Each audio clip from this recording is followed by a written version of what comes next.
Wyandotte County in northeastern Kansas is the state's smallest county in area, but the fourth largest in population. The county shares a unified government with Kansas City, which oversees wastewater treatment for more than 170,000 residents.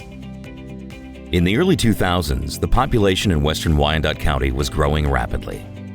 To support this growth, the unified government purchased a pre-owned package plant and relocated it to the Wolcott neighborhood of Kansas City.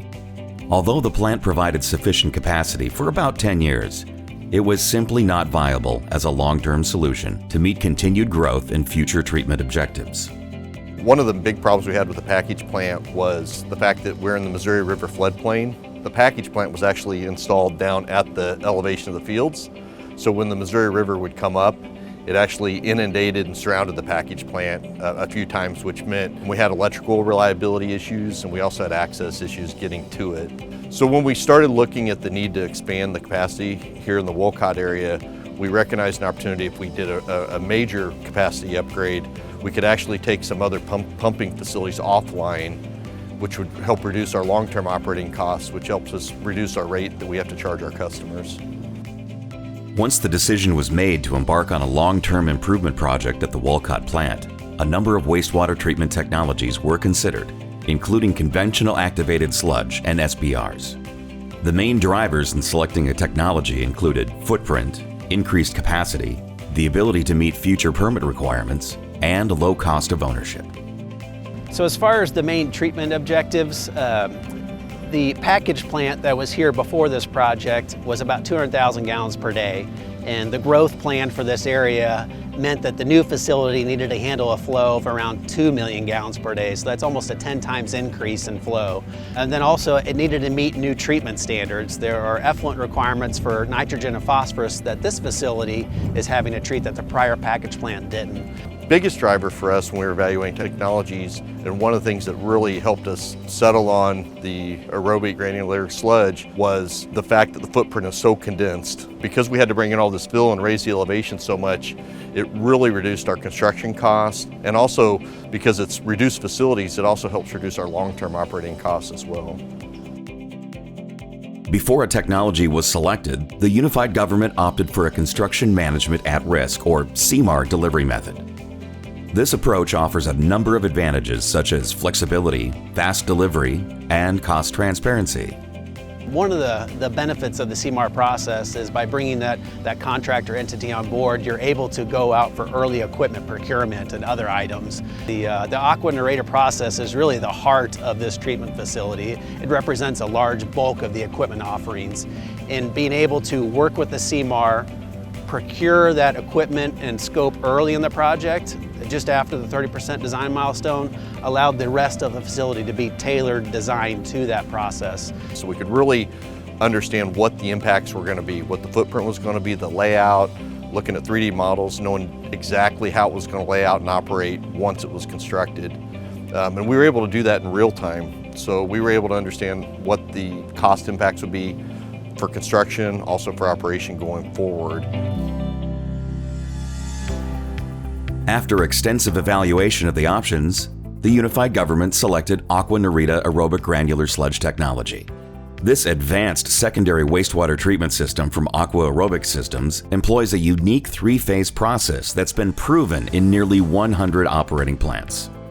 The water feeds into the plant through the bar screens. We have rotary drum screens, 6mm perforated screens. Then it feeds into our head cell, which is our degritting system, and it degrits. The water flows from the degritter to the reactors. Each reactor gets fed, and as it's being fed, it discharges to the effluent. While that's happening, we have two other reactors that are actually in either an aerate phase or a wait phase. So what they're doing is they're meeting parameters to get desired effluent. After all that process, everything that's discharged from the effluent, we send through a aqua disc filter, which in turn then sends it to our UV system, our ultraviolet system, and then that in itself is discharged to the creek, which discharges to the river. We saw this process and it was very intriguing. It's state-of-the-art, it's cutting edge, and we wanted to bring that to the unified government. We wanted our citizens to be able to have that as a process that we could be proud of. It had a number of benefits that it offered the project, and one of those was a smaller footprint and also simplification of the process, which was really an item that the owner was looking for when they were going through and evaluating and scoring these technologies. And obviously you want to meet your treatment requirements at the lowest dollar possible, and through that evaluation process, AGS not only was the lowest capital cost, it was also the lowest operations and maintenance cost. So it offered the low life cycle cost and then also met those non-economic needs that the owner was looking for. The AquaNereda process is intuitive, predictive, and efficient. Intuitive because it knows the parameters we've set and it does not move from phase to phase until each parameter is met.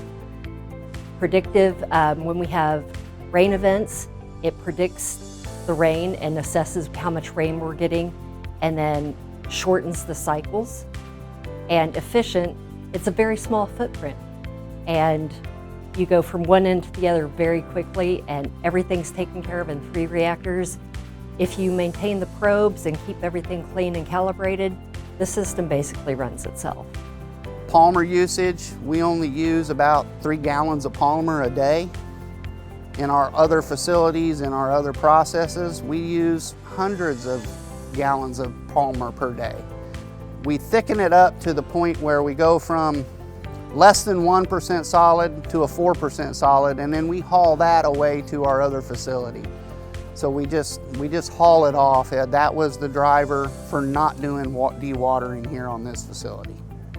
The AquaNereda system at the Wolcott facility works in tandem with AquaDisc cloth media filtration for downstream polishing. The results have exceeded the plant's expectations in water quality, simplicity, ease of operation, and flexibility. We started seeding with our conventional activated sludge on January 6th of 2022.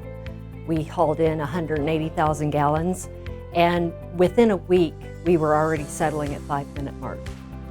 A month later, we already had granules.